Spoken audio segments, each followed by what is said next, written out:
Listen. Story 23. Good Buddies.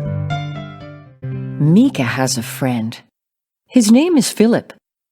Philip lives in the house across the street. Philip is a baby too.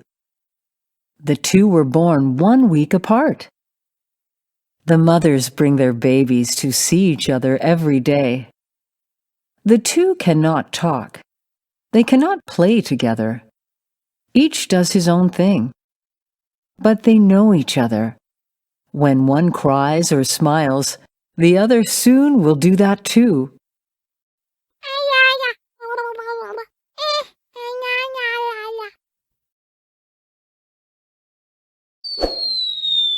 Read aloud.